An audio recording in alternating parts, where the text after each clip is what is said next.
চেয়ে থাকি, এই 90 বছরের জিন্দেগির গুনাহ নিয়া একবার যদি আমি আল্লাহর দরবারে সিলিন্ডার হতে পারে, সিলিন্ডার হওয়ার পর তার দুই চোখ দ্বারা যদি 2 ফোঁটা পানি ছাড়তে পারে, আল্লাহর নবীজি বলেন আমার উম্মত তার এই 2 চোখের পানি মাটিতে পড়ার আগে আগে আমার আল্লাহ বলেন বান্দারে, ওই মুহূর্তে আমি আল্লাহ মায়া করে দয়া করে তোমার 90 বছরের গুনাহ মাফ করে আমি আল্লাহ ওই মুহূর্তে আমার রহমতি কুলে তোমাদেরকে উঠায় আনিলাম।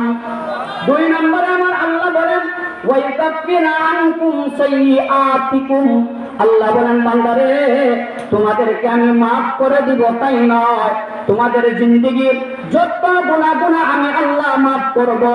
প্রত্যেকটা গুনার স্থানের মধ্যে এক একটা নেকি দ্বারা আমি আল্লাহ তোমাদের আমলনামাতে আমি আল্লাহ ভরপুর করে দিব।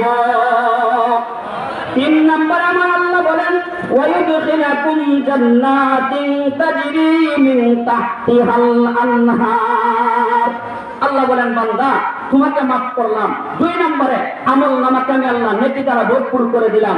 ওই দিনে বা ওই রাত্রে যদি তোমাদের মৃত্যু হয়ে যায়, আমি আল্লাহর তরফ থেকে তোমাদের কবরের সাথে জান্নাতের সম্পর্ক লেগে যাবে।